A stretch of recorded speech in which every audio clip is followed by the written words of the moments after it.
وَإِذْ قُلْنَا لِلْمَلَائِكَةِ اسْجُدُوا لِآدَمَ فَسَجَدُوا إِلَّا إِبْلِيسَ أَبَى وَاسْتَكْبَرَ وَكَانَ مِنَ الْكَافِرِينَ، سجدہ کرنے سے انکار کیا اس نے اور استکبار اختیار کیا، تکبر، گھمنڈ اور غرور، اپنا بڑھیا ہونے کا احساس۔ آدم کو تو نے مٹی سے پیدا کیا، متعفن گارے سے پیدا کیا، جبکہ میری پیدائش جو ہے وہ آگ کی لپٹ سے ہوئی ہے، تو میں تو اسے سجدہ نہیں کروں گا۔ تو یہی استکبار جو ہے بدرجہ اتم یہود میں بھی موجود تھا۔ اپنے آپ کو سمجھتے تھے کہ ہم اللہ کے بیٹوں کی مانند ہیں، نحن ابناء اللہ واحباہ۔ پھر زوم یہ بھی تھا کہ ہمیں تو جہنم میں ڈالا نہیں جائے گا، اگر ڈالا بھی گیا تو ایام معدودہ، گنتی کے چند دن۔ اور جیسا کہ میں نے حضرت عبداللہ ابن عباس رضی اللہ تعالیٰ عنہ کی روایت کا حوالہ دیا تھا، وہ فرماتے ہیں ان کا یہ عقیدہ تھا کہ یہودیوں میں جو بھی فاسق ترین شخص بھی اگر ہوا، بدترین شخص، اسے بھی صرف 7 دنوں کے لیے جہنم میں ڈالا جائے گا۔ اب یہ تمام ان کے مذمومہ عقائد تھے کہ جو ہم مسلسل پڑھتے چلے آ رہے ہیں۔ قساوت قلبی، ثم قست قلوبکم فہی کالحجارۃ او اشد قسوۃ۔ اے بنی اسرائیل کے لوگوں، پھر تمہارے دل سخت ہوئے اور وہ سختی میں پتھروں سے بھی آگے نکل گئے۔ ایک بڑا خوبصورت واقعہ حضرت ابوبکر صدیق رضی اللہ تعالیٰ عنہ کی زندگی کا، ان کے دور خلافت کا، بہت مختصر دور خلافت تھا، تقریباً 2.5 برس۔ ایک موقع پر انہیں معلوم ہوا کہ ایک قبیلہ کہیں باہر سے، ظاہر ہے کہ عرب جو ہے بڑی وسیع سرزمین تھی، تو وہاں سے آیا ہوا ہے، مدینہ کے مضافات میں ٹھہرا ہے۔ تو اس قبیلے کے چند لوگ جو ہیں وہ حضرت ابوبکر صدیق رضی اللہ تعالیٰ عنہ کی خدمت میں حاضر ہوئے۔ ان کے سامنے قرآن حکیم کی تلاوت کی گئی، جیسا کہ آج بھی ہوتا ہے، اگر کہیں کوئی مجلس ہو، کوئی محفل ہو، تو عام طور پر کہا جاتا ہے کہ اس کی ابتدا جو ہے اللہ کے کلام سے ہونی چاہیے۔ کہیں بچوں کا معاملہ اجتماع کا ہو گیا تو ان میں بھی کسی بچے سے کہا جاتا ہے کہ تم قرآن پڑھ کر سناؤ، بڑی اچھی بات ہے۔ اس لیے کہ حضور نے فرمایا جس محفل میں اللہ کا ذکر نہ ہو، اللہ کے رسول صلی اللہ علیہ وسلم پر درود و سلام نہ ہو، تو محفل ایک اعتبار سے خالی رہتی ہے۔ تو جب تلاوت قرآن حکیم ان کے سامنے کی گئی تو ان لوگوں کی آنکھوں سے آنسو بہنے لگے، جیسا کہ قرآن بھی کہتا ہے نا، وَإِذَا سَمِعُوا مَا أُنزِلَ إِلَى الرَّسُولِ تَرَىٰ أَعْيُنَهُمْ تَفِيضُ مِنَ الدَّمْعِ۔ جو اللہ نے نازل کیا، جب سنتے ہیں یہ لوگ تو ان کی آنکھوں سے آنسو بہ نکلتے ہیں بے اختیار۔ تو اس موقع پر حضرت ابوبکر صدیق رضی اللہ تعالیٰ عنہ نے فرمایا تھا، ہَكَذَا كُنَّا حَتَّى قَسَتِ الْقُلُوبُ۔ ہمارا بھی یہی معاملہ ہوتا تھا کہ جب قرآن ہمیں پڑھ کے سنایا جاتا تھا تو ہماری آنکھیں بھی بہہ نکلتی تھی، آنسو رواں ہو جاتے تھے، یہاں تک کہ ہمارے دل سخت ہو گئے۔ حضرت ابوبکر صدیق رضی اللہ تعالیٰ عنہ سے بڑھ کر نرم دل کس کا ہوگا؟ انتہائی رحیم، انتہائی شفیق، انتہائی نرم دل۔ تو حتی قست القلوب، یہاں تک کہ ہمارے دل سخت ہو گئے۔ اسی طرح حضور نے فرمایا من یحرم الرفق فقد حرم الخیر کلہ۔ جو شخص بھی دل کی نرمی سے محروم کر دیا گیا وہ ہر نوع کے خیر سے محروم کر دیا گیا۔ اپنے کسی مسلمان بھائی کو دیکھ کر، تکلیف میں دیکھ کر، کسی مصیبت میں مبتلا دیکھ کر اگر آپ کا دل پسیجتا نہیں ہے، گویا کہ آپ سخت دل کے مالک ہیں، تو نبی اکرم صلی اللہ علیہ وسلم نے فرمایا کل کا کل خیر آپ سے لے لیا گیا۔ من یحرم الرفق فقد حرم الخیر کلہ۔ پھر دوسری بات جو ہم نے پڑھی تھی، تورات کی عبارات میں انہوں نے تحریف کی۔ افتطمعون ان یؤمنوا لکم وقد کان فریق منہم یسمعون کلام اللہ ثم یحرفونہ من بعد ما عقلوہ وہم یعلمون۔ اے مسلمانوں، کیا تم سمجھتے ہو یہود تم پر ایمان لے آئیں گے، تمہارے رسول کو اللہ کا رسول مان لیں گے؟ جبکہ یہ وہ لوگ ہیں کہ جو اپنے کانوں سے اللہ کے کلام کو سنتے ہیں۔ اب محذوف یہ ہے کہ ان کا دل بھی گواہی دیتا ہے بات صحیح ہے جو کہہ رہے ہیں محمد صلی اللہ علیہ وسلم۔ ثم یحرفونہ من بعد ما عقلوا، اور اس کے بعد خوب جانتے بوجھتے اس کتاب میں تحریف کر دیتے ہیں۔ یہاں اصل اشارہ ہوتا ہے یہود کی طرف سے جو تحریف ہوئی تھی تورات کے اندر۔ پھر یہ کہ ان کے علماء جو ہے وہ سادہ لو یہودیوں سے یہ کہتے تھے کہ تمہیں تو معلوم ہے ہماری کتاب میں کیا لکھا ہوا ہے، محمد رسول اللہ صلی اللہ علیہ وسلم کی آمد کا ذکر بھی ہے، پیشین گوئیاں بھی ہے، آپ کا حلیہ مبارک بھی ہے۔ تو دیکھو ہماری باتیں جو ہیں لے جا کر وہاں مسلمانوں کے کہیں گوش گزار نہ کرنا، اس لیے کہ یہ تو گویا کہ ان کے ہاتھ میں بہت بڑی دلیل ہو جائے گی، اور اس بات کو بطور حجت تمہارے لیے تمہارے خلاف استعمال کریں گے کہ تمہاری اپنی کتابوں میں لکھا ہوا تھا، اس کے باوجود تم نے انکار کیا۔ اتحدثونہم بما فتح اللہ علیکم، اللہ نے جو شے تم پر واضح کر دیا تمہاری کتابوں کے ذریعے، تورات کے ذریعے، کیا تم وہی باتیں بتانا چاہتے ہو مسلمانوں کو؟ اسی طرح ان کا یہ جو تھا لن تمسنا النار الا ایام معدودات، اور پھر آخر میں جو آیت ہم نے پڑھی تھی بلا من کسب سیئۃ واحاطت به خطیئته فاولئک اصحاب النار هم فیہا خالدون، وہ شخص کہ جو کسی ایک بڑے گناہ کو کماتا ہے اور پوری زندگی وہ گناہ جو ہے اس کی زندگی میں شامل رہتا ہے، تو وہ تو پھر جہنمی ہے، پکا جہنمی ہے۔ اولئک اصحاب النار هم فیہا خالدون۔ اگرچہ یہاں مراد اکثر و بیشتر لیا گیا ہے شرک، کہ جو شخص شرک میں ملوث ہے اور شرک کو چھوڑنے کو تیار نہیں ہے اور مرتے دم تک اسی شرک پر قائم رہتا ہے، اس کا ذکر ہو رہا ہے۔ لیکن بہرحال یہاں خطیئۃ کہا گیا، بلا من کسب سیئۃ واحاطت به خطیئته، سیئۃ کہا گیا، یہ نکرہ جو ہے کسی بڑے گناہ کے لیے بھی آ سکتا ہے، گناہ کبیرہ۔ اب آئیے 10واں رکوع جو شروع ہو رہا ہے، وَإِذْ أَخَذْنَا مِيثَاقَ بَنِي إِسْرَائِيلَ لَا تَعْبُدُونَ إِلَّا اللَّهَ۔ اب دیکھیے تورات کی تعلیمات جو الواح کی شکل میں حضرت موسیٰ علیہ السلام کو عطا کی گئی تھی، تختیوں پر لکھی ہوئی، قرآن حکیم میں بہت سے میثاق کا ذکر ہے جو اللہ تعالیٰ نے وقتاً فوقتاً بنی اسرائیل سے لیے۔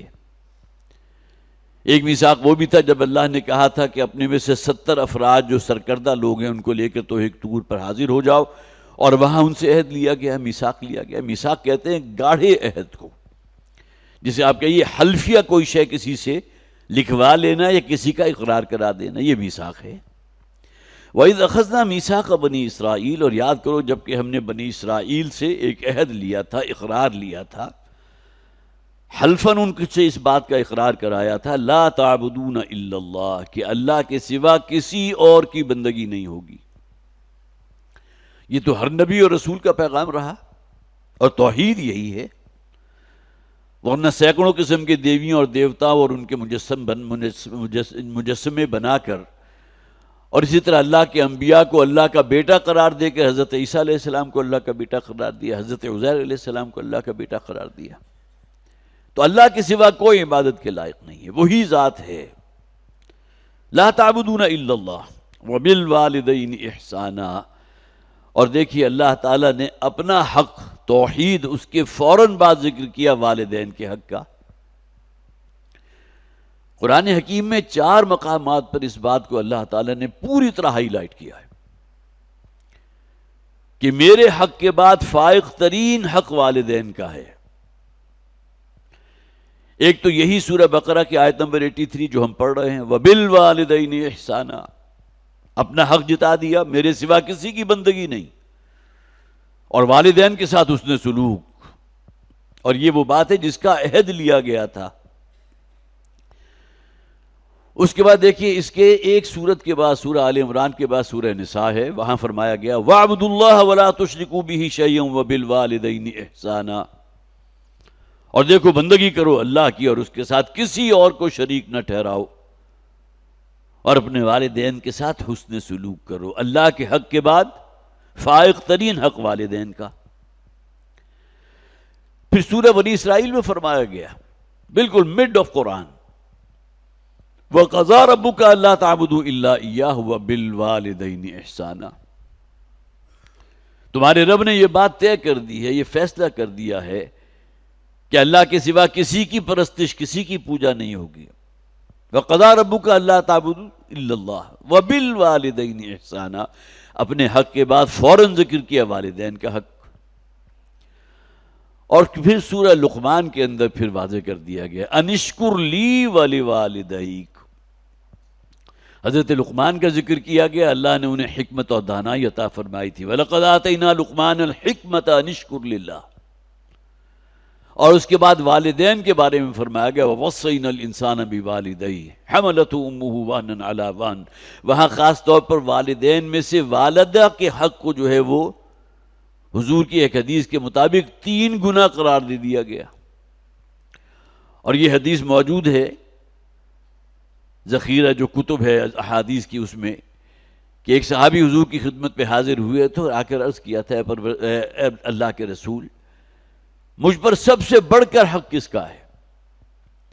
ظاہر ہے اللہ کے حق کے بعد انہوں نے سوال کیا نا، اللہ کا حق تو ہے کہ عبادت، وہ تو ہمارا عقیدہ ہے، توحید ہے، تو سب سے بڑھ کر کون ہے جو میرے حسن سلوک کا مستحق ہے، جس کے پاس استحقاق ہے؟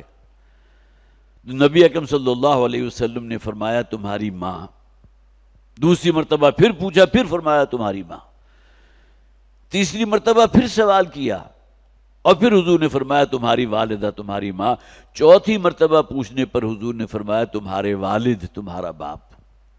اور یہ بات سمجھ میں بھی آتی ہے، جس طرح تکالیف اور جو ضعف اور جو کمزوری برداشت کرتی ہے والدہ، اور پھر وضع حمل کی جو ایک بڑی تکلیف کا معاملہ اس سے گزرنا پڑتا ہے، اس بنیاد پر گویا کہ ہمارے دین نے والدہ کے حق کو والد کے حق سے فائق قرار دیا، نہ صرف فائق بلکہ 3 گنا زیادہ۔ تو سورہ لقمان میں انشکر لی ولی والدے، کہ شکر ادا کرو میرا اور اپنے والدین کا۔ یہاں بھی دیکھیے سورہ بقرہ کی آیت نمبر 83 میں فرمایا گیا وَإِذْ أَخَذْنَا مِيثَاقَ بَنِي إِسْرَائِيلَ لَا تَعْبُدُونَ إِلَّا اللَّهَ وَبِالْوَالِدَيْنِ إِحْسَانًا وَذِي الْقُرْبَى وَالْيَتَامَى وَالْمَسَاكِينِ۔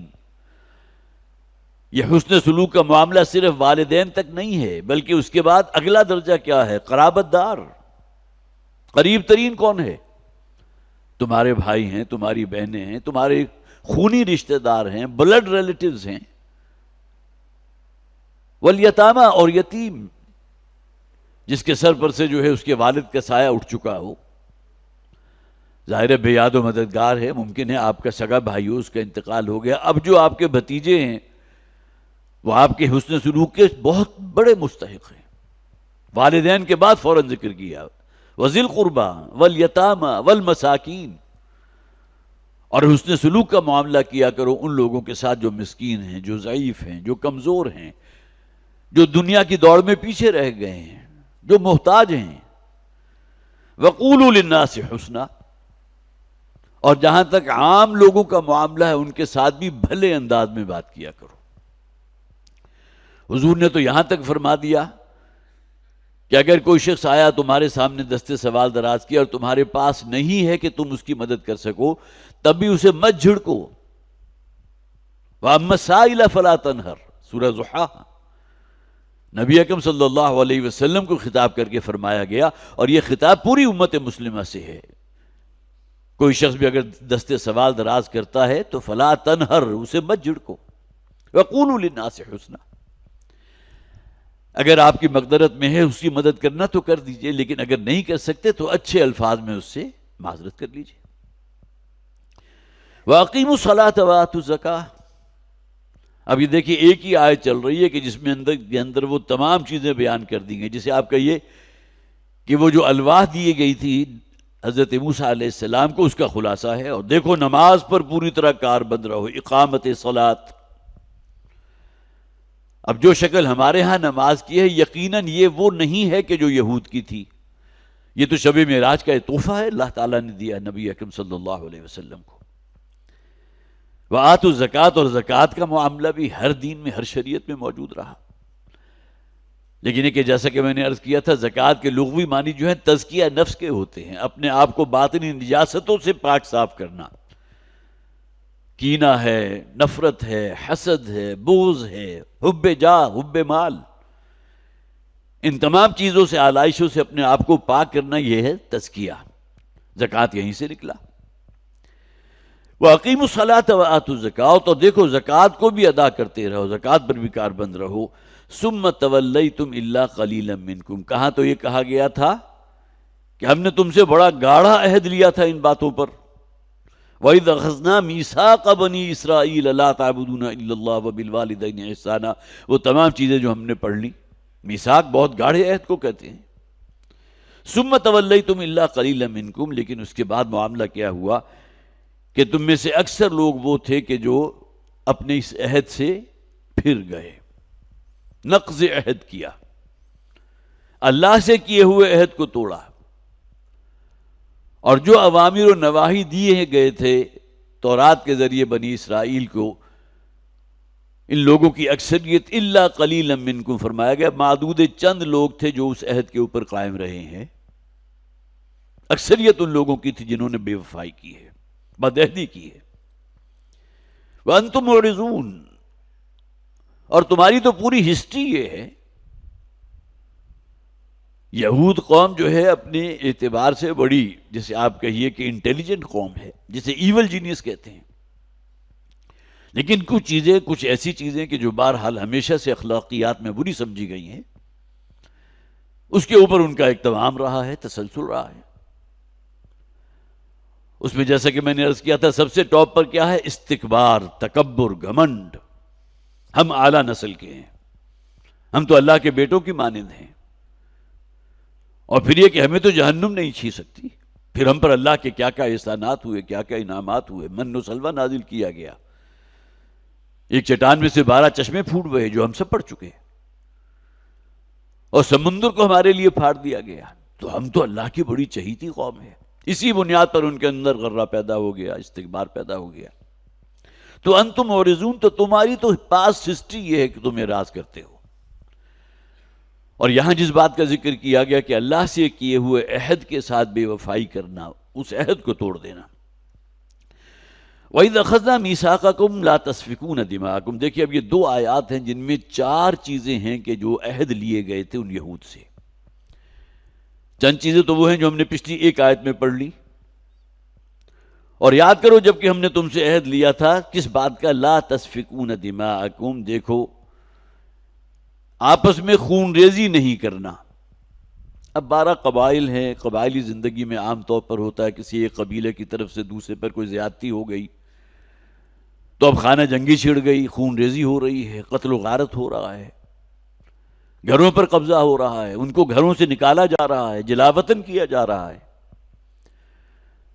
تو جہاں کہیں اس قسم کی اجتماعیت ہوتی ہے تو جھگڑا اور فساد ہو جاتا ہے.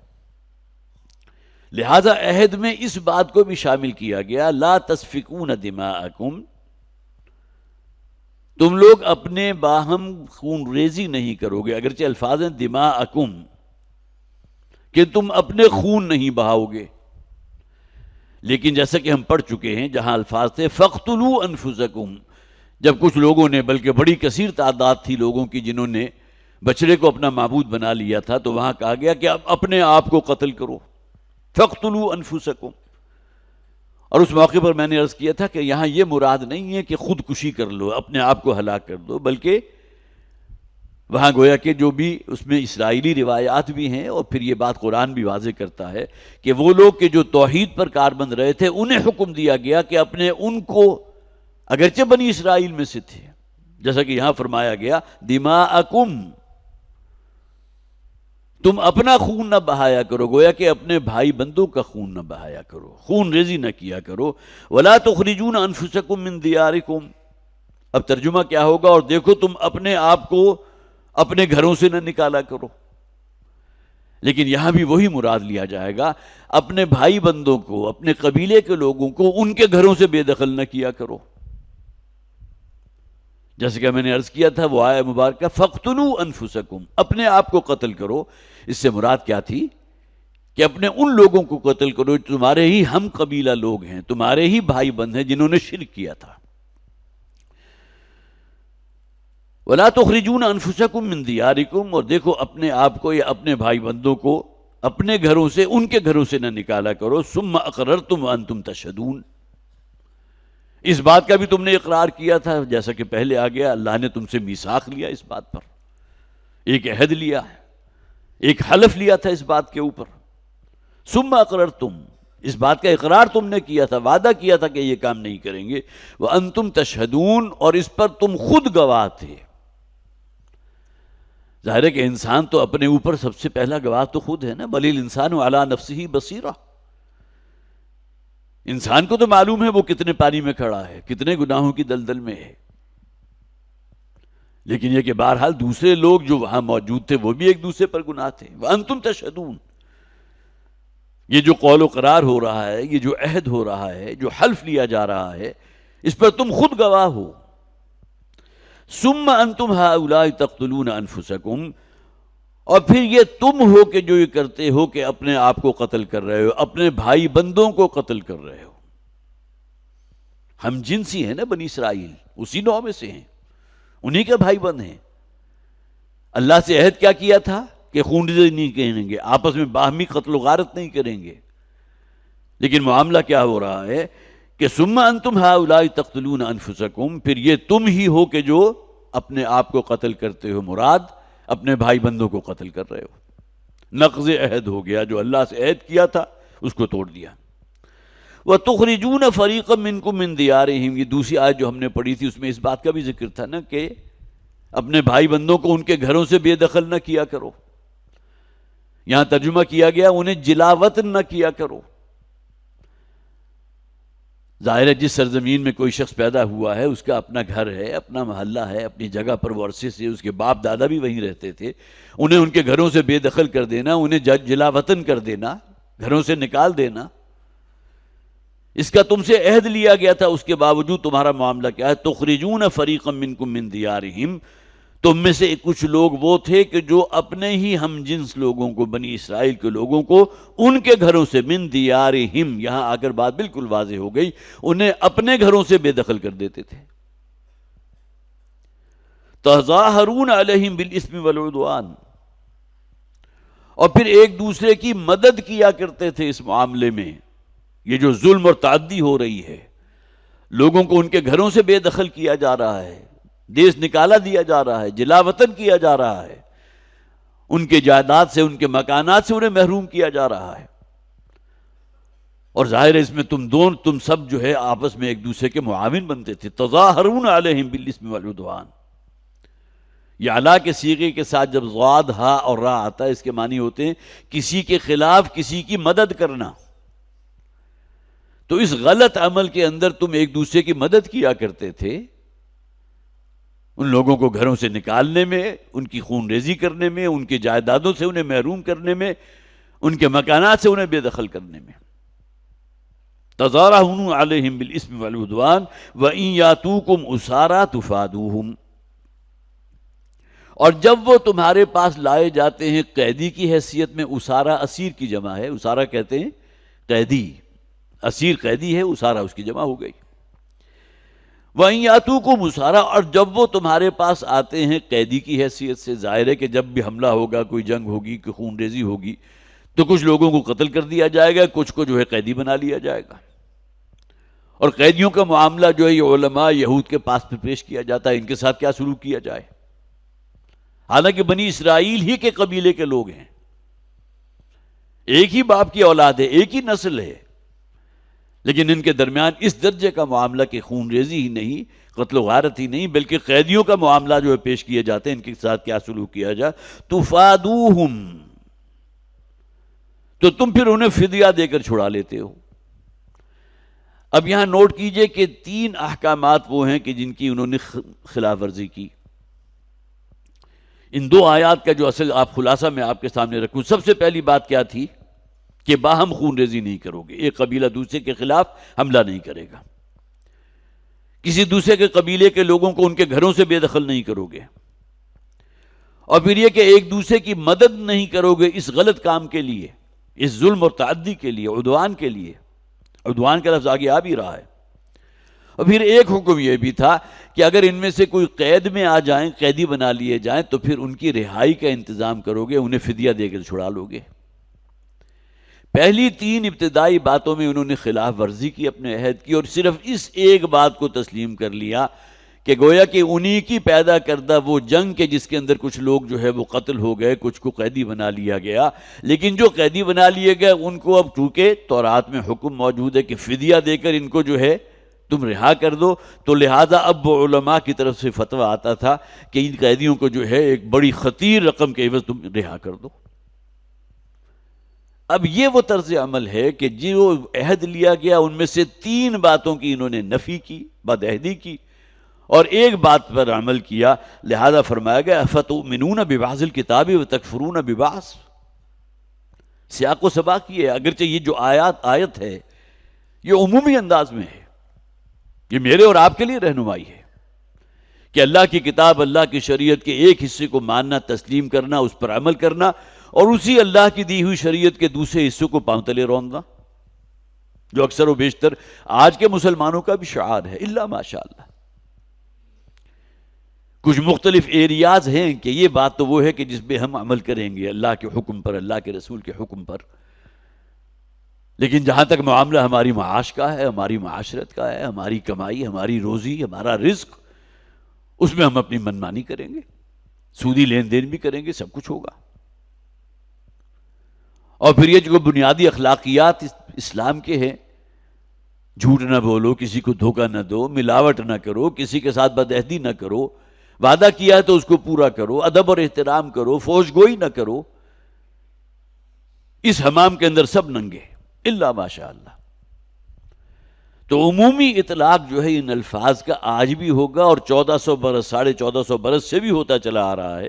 لیکن سیاق و سباق، جس سیاق و سباق میں یہ الفاظ نازل ہوئے ہیں، وہ اصل میں یہودیوں کا وہ طرز عمل تھا. عہد ان سے لیا گیا، میثاق لیا گیا. 3 معاملات میں انہوں نے خلاف ورزی کی، بدعہدی کی، اور صرف ایک معاملے میں جہاں ان کی منفعت تھی کہ اب قیدی آ چکے ہیں تو ان سے خطیر رقم لے کر ان کو آزاد کر دو. تفادوہم، فدیہ دے کر ان کو آزاد کر دو، انہیں چھوڑ دو. وَهُوَ مُحَرَّمٌ عَلَيْكُمْ إِخْرَاجُهُمْ، جبکہ ان کو ان کے گھروں سے بے دخل کرنا ہی تم پر اللہ نے حرام قرار دیا تھا، جس کا ذکر ہم پہلے پڑھ چکے. افتؤمنون ببعض الکتاب وتکفرون ببعض. تو کیا تم لوگ اللہ کی کتاب، اللہ کی شریعت، اس کے ایک حصے کو مانتے ہو، ایمان رکھتے ہو، وتکفرون ببعض، اور بعض کی تم تکذیب کرتے ہو، کفر کرتے ہو، انکار کرتے ہو. فما جزاء من يفعل ذلك منكم الا خزي في الحیاۃ الدنیا.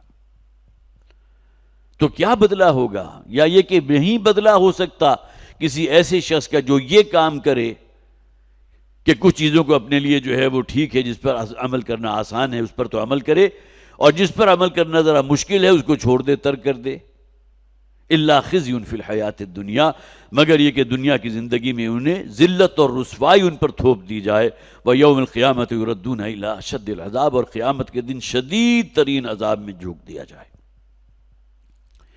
دیکھیں یہودیوں کے خاص پس منظر میں، جیسا کہ میں نے عرض کیا تھا، اب یہاں چونکہ فرد قرارداد جرم ہے یہود کی، ان کا ذکر ہو رہا ہے، لیکن مفسرین نے یہی ان آیات میں گویا کہ جب یہ آیات نازل ہو رہی تھی، مدینہ میں نازل ہوئی، سورہ بقرہ مدنی سورت ہے، تو اس وقت بھی یہود کے 3 قبائل موجود تھے مدینہ کے مضافات میں، سبرز میں، جن میں 2 بڑے قبیلے تھے، بنو قریظہ، بنو نذیر، یا بنو نذیر بھی کہا جاتا ہے. بنو قینقاع جو ہے وہ چھوٹا قبیلہ تھا، اس کو بھی بے دخل کر دیا گیا تھا. لیکن یہ 2 بڑے جو قبیلے تھے، ان میں خاص طور پر نوٹ کیجئے کہ بنو قریظہ جو تھے وہ حلیف تھے اوس کے.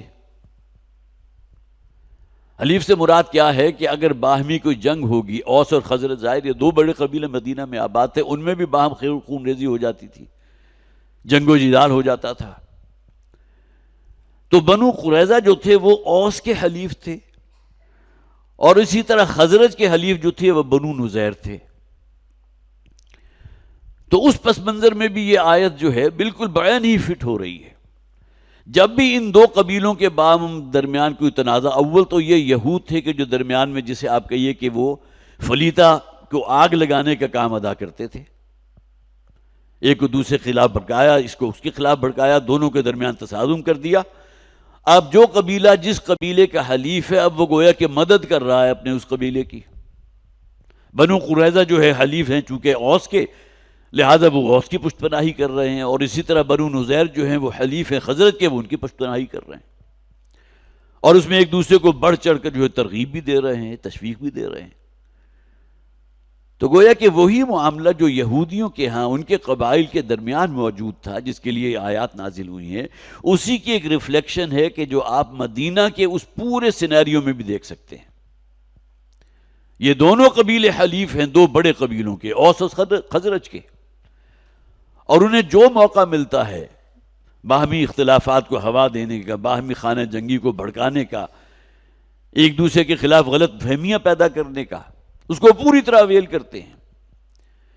یہودی ذہنیت جو ہے وہ بڑی عیار بھی ہے اور ایول جینیس بھی ہے، اور خاص طور پر نبی اکرم صلی اللہ علیہ وسلم کے لیے ان کے دلوں میں جو نفرت موجود تھی، مسلمانوں کے لیے جو نفرت موجود تھی،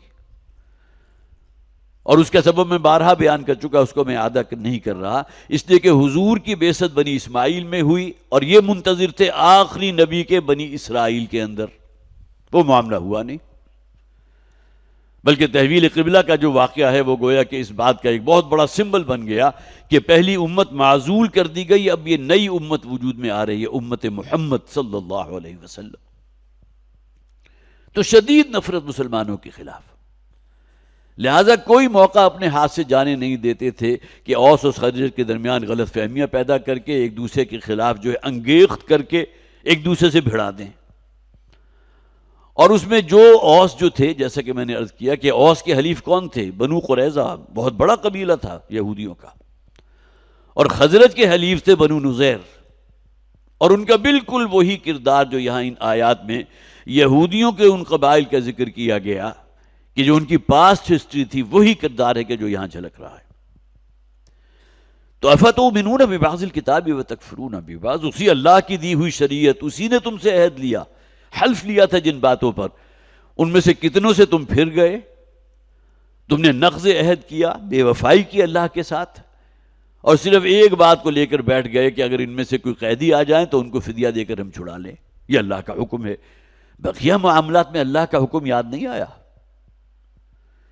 جیسا کہ میں نے عرض کیا تھا کہ آج بھی مسلمانوں کی عظیم اکثریت جو ہے، معلوم ہوتا ہے یہی ایک ریفلیکشن ہے، کہیں دھندلی کہیں کچھ گہری، کہ ہم نے گویا کہ دین کے حصے بکھرے کر دیے ہیں. کچھ باتوں میں اللہ کا دین جو ہے اسے ہم فالو کریں گے، نماز ہے، کوئی عمرے ہو گئے، کوئی حج ہو گئی، لیکن یہ کہ زندگی کا بہت بڑا دائرہ وہ ہے جہاں اللہ کا حکم، بنیادی اخلاقیات بھی ہمارے ہاتھ سے جاتے رہتے ہیں. تو افتؤمنون ببعض الکتاب وتکفرون ببعض فما جزاء من يفعل ذلك منكم الا خزي في الحیات الدنیا. یہ جو فما ہے تو ما اصل میں یہاں نافیہ بھی ہو سکتا ہے، استفہامیہ بھی ہو سکتا ہے. ما نافیہ کر کے اگر ہم اس کا ترجمہ کریں گے تو نہیں ہے سزا اس شخص کی جو یہ کام کرتا ہے کہ اس دنیا کی زندگی میں اسے ذلیل و خوار کر دیا جائے، ذلت اور رسوائی اس پر تھوپ دی جائے. اور ما استفہامیہ اگر ہم کریں گے تو کیا ہوگی سزا اس شخص کی جو یہ کام کرے جس کا ذکر کیا گیا، افتؤمنون ببعض الکتاب وتکفرون ببعض الا خزي فی الحیات الدنیا. تو کیا سزا ہو سکتی ہے ایسے شخص کی، ایسے لوگوں کی جو یہ کام کریں گے سوائے اس کے کہ انہیں اس دنیا کی زندگی میں ذلیل و رسوا کر دیا جائے. یہ ذلت اور رسوائی تو صرف اس دنیا کی زندگی کی ہے نا. وَيَوْمَ الْقِيَامَةِ يُرَدُّونَ إِلَىٰ أَشَدِّ الْعَذَابِ. یہاں کی تو ذلت اور رسوائی بھی چند روزہ ہوگی، انسان کی اپنی ذات کے ساتھ ہے. اگر وہ خود نہ رہا تو رسوائی اور ذلت جو اس پر تھوپ دی گئی تھی اس کا تو کوئی وجود نہیں ہے. لیکن ایک ابدی زندگی بھی ہے، ایک اخروی زندگی بھی ہے، اور یہ ہمارے بنیادی ایمانیات میں سے ایمان بالآخرہ، بعث بعد الموت، مرنے کے بعد کی زندگی. ان الدار الآخرۃ لہی الحیوان لو کانوا یعلمون. کاش کہ ان لوگوں کے یہ علم اور یہ یقین حاصل ہو جائے کہ اصل زندگی آخرت کی زندگی ہے. تو یوم القیامت یردون الی اشد العذاب. اور قیامت کے دن یہ لوگ لوٹا دیے جائیں گے، پہنچا دیے جائیں گے شدید ترین عذاب میں. جو اللہ سے کیے ہوئے عہد کے ساتھ بے وفائی کرتا ہے. یہاں ضمنی طور پر یہ بات والد محترم بھی اکثر بیان کیا کرتے تھے کہ ایک عہد وہ بھی ہے جو ہم میں سے ہر شخص نماز کی ہر رکعت میں اپنے رب سے کر رہا ہے. اے پروردگار صرف تیری ہی فرما برداری اختیار کریں گے، تیری ہی بندگی کریں گے، تیرا ہی حکم مانیں گے. ایاک نعبد، عبادت میں سب چیزیں آ گئیں. اور ایا کے اندر مفہوم کیا؟ صرف تیرا بندے بن کر رہیں گے، صرف تیری بندگی کریں گے. اور ساتھ اس بات کو بھی تسلیم کر لیا گیا کہ اللہ کی بندگی پر قائم رہنا کوئی آسان کام نہیں ہے، لہٰذا ہم صرف تجھ ہی سے مدد کے طالب ہیں. وَإِيَّاكَ نَسْتَعِينُ،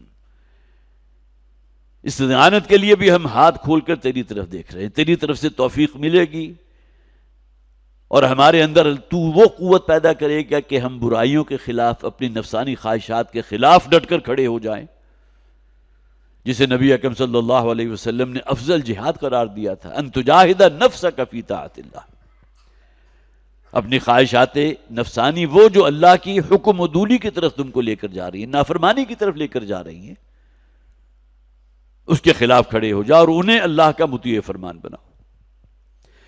تو یوم القیامت یردون الی اشد العذاب وما اللہ بغافل عما تعملون، اور اللہ تعالیٰ تو غافل نہیں ہے، تمہارا ایک ایک عمل اللہ کے علم میں ہے، وہ خوب اس کے علم میں ہے، جانتا ہے، ایک ایک عمل کا عینی گواہ ہے، وہ کوئی شے بھی اس کی نگاہ سے پوشیدہ نہیں. یا بنی انہا ان تک مثقال حبۃ من خردل، بارہا اس آیت کا حوالہ دیا. انسان کوئی غلط عمل کر رہا ہو، خواہ وہ کتنی ہی تنہائی میں کیوں نہ کر رہا ہو، اسے معلوم ہونا چاہیے کہ اس کا وہ عمل اللہ کے علم سے باہر نہیں ہے، اللہ دیکھ رہا ہے. اولئک الذین اشتروا الضلالۃ اولئک الذین اشتروا الحیاۃ الدنیا بالآخرہ، یہ وہ لوگ ہیں کہ جنہوں نے دنیا کی زندگی خرید لی ہے آخرت کے عوض. یہاں ترجمہ کیا گیا جنہوں نے مول لے لی دنیا کی زندگی کو آخرت کے بدلے. یہ تقدیم و تاخیر ہے نا، مقدم کیا ہے، مؤخر کیا ہے. اگر مقدم دنیا کی زندگی ہو گئی تو ظاہر ہے کہ پھر آخرت تو مؤخر ہو گئی نا، پھر پیش نظر اس دنیا کی منفعت ہوگی، یہاں کی لذتیں ہوں گی، یہاں کی آسائشیں ہوں گی، یہاں کی عیاشیاں ہوں گی، یہاں کا سوڈو قسم کا جو بھی انسان کی ایک فیلنگ ہوتی ہے اس تک پہنچنا، اپنا سٹیٹس، اپنا معیار زندگی بلند سے بلند کرتے چلے جانا، بغیر اس چیز کو دیکھے ہوئے، جانچے پرکھے ہوئے کہ حرام ہے حلال ہے، جائز ہے ناجائز ہے. تو گویا کہ دنیا مقدم ہے، آخرت مؤخر ہے. جیسا کہ فرمایا ما قدم و اخر، اللہ کو تو معلوم ہے نا.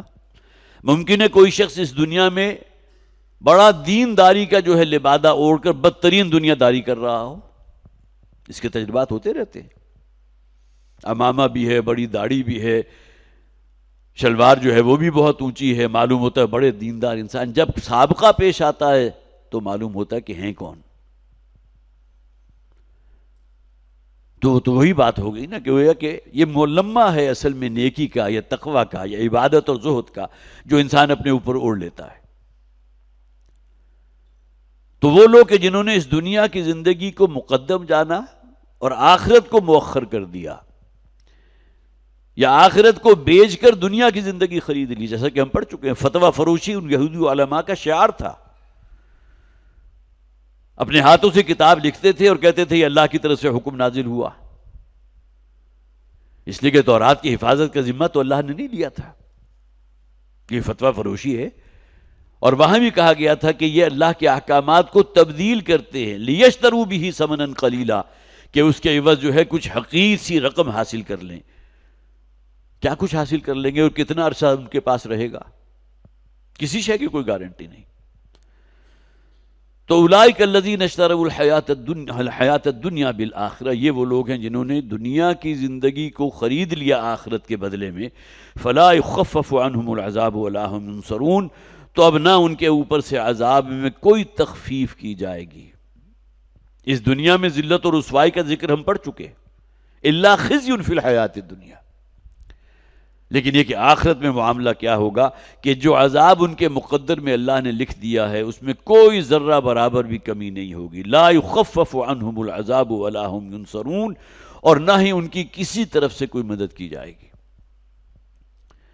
مشرکین عرب جو ہے فرشتوں کو اللہ کی بیٹیاں سمجھتے تھے. وہ سمجھتے تھے کہ ہم شفعاؤنا عند اللہ، یہ اللہ کے یہاں ہماری شفاعت کریں گی. ان کے نام پر ہم جانور قربان کرتے رہے، ان کے نام پر نذرانے کرتے رہے. یہ تمام چیزیں جو ہیں وہ کن کے لیے؟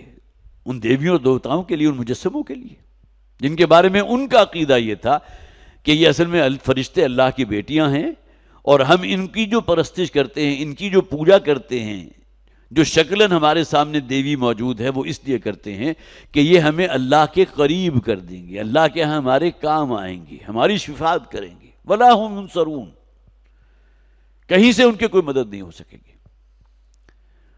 اور جیسا کہ میں نے عرض کیا تھا، یہ جو شفاعت باطلہ، ایک تو وہ شفاعت ہے کہ جو ان مشرکوں کا عقیدہ تھا، لیکن اسی شفاعت کا ایک جھلک جو ہمیں مسلمانوں میں بھی نظر آتی ہے۔ خوار ہیں، بدکار ہیں، ڈوبے ہوئے ذلت میں ہیں، جو کچھ بھی ہیں تیرے محبوب کی امت میں ہیں، کہ شفاعت مل جائے گی اللہ کے رسول کی، خواہ اس دنیا میں جو کچھ کرتے رہے۔ تو اس شفاعت کی تو نفی قرآن میں بالکل کیٹیگوریکلی کی گئی۔ یوم واتقوا یوما لا تجزی نفس عن نفس شیئا ولا يقبل منها شفاعۃ ولا يؤخذ منها عدل ولا هم ينصرون۔ بچو اس دن سے جس دن کوئی جان کسی کے کام نہیں آئے گی، نہ کسی قسم کی کوئی شفاعت قبول کی جائے گی، نہ کسی سے کوئی عوضانہ یا کوئی فدیہ وصول کیا جائے گا، اور نہ ہی کہیں سے انہیں کوئی مدد فراہم کی جا سکے گی۔ ہاں، شفاعت حقہ ہے، اس کے بارے میں آیت الکرسی جو تمام آیات قرآنیہ کی سردار ہے، من ذا الذی یشفع عندہ الا باذنہ، کون ہے جو کہ اللہ کے حضور کو شفاعت کی جسارت کر سکے مگر صرف اسی کے اذن کے ساتھ۔ لیکن یہ کہ آیا وہ شفاعت اس نوع کی ہوگی کہ تمام امتیوں کے لیے اللہ کے رسول کہہ دے کہ ان سب کو جنت میں داخل کر دیا جائے؟ اس سے بڑی ناانصافی کوئی نہیں۔ دوسروں پر ظلم ہو رہا ہے، زیادتی ہو رہی ہیں، حقوق جو ہے سلب کیے جا رہے ہیں، جائیدادوں پر قبضے ہو رہے ہیں، کون سا عیب ہے کہ جو موجود نہیں؟ لیکن صرف اس بنیاد پر کہ امتی محمد ہیں صلی اللہ علیہ وسلم۔ تو یہ وہ تمام چیزیں ہیں جو ہمارے ہاں عام طور پر ذہنوں میں بہت گہری اتری ہوئی ہیں، اور ان سے کسی طرح اپنے آپ کو محفوظ رکھیں اور دوسروں کو محفوظ کرنے کی فکر کرنا بھی ہمارا کام ہے۔ تو اولئک الذین اشتروا الحیات الدنیا بالآخرہ، یہاں گویا کہ وہی تقدیم و تاخیر آ گئی۔ یہ وہ لوگ ہیں جنہوں نے آخرت کو بیچ کر دنیا کا سودا کر لیا، دنیا کے اوپر قناعت کر دی۔ فلا یخفف عنہم العذاب ولا هم ینصرون، تو نہ ان کے عذاب میں کوئی ذرہ برابر بھی کوئی تخفیف کی جائے گی، اور نہ ہی انہیں کہیں سے کوئی مدد جو ہے انہیں فراہم ہو سکے گی۔ یہاں یہ 10واں رکوع سورہ بقرہ کا مکمل ہوا۔ اب آگے اگلا نیا مضمون شروع ہو رہا ہے، اس پر انشاءاللہ اگلی مرتبہ سے بیان ہوگا۔ بارک اللہ لی ولکم فی القرآن العظیم ونفعنی وإیاکم بالآیات والذکر الحکیم۔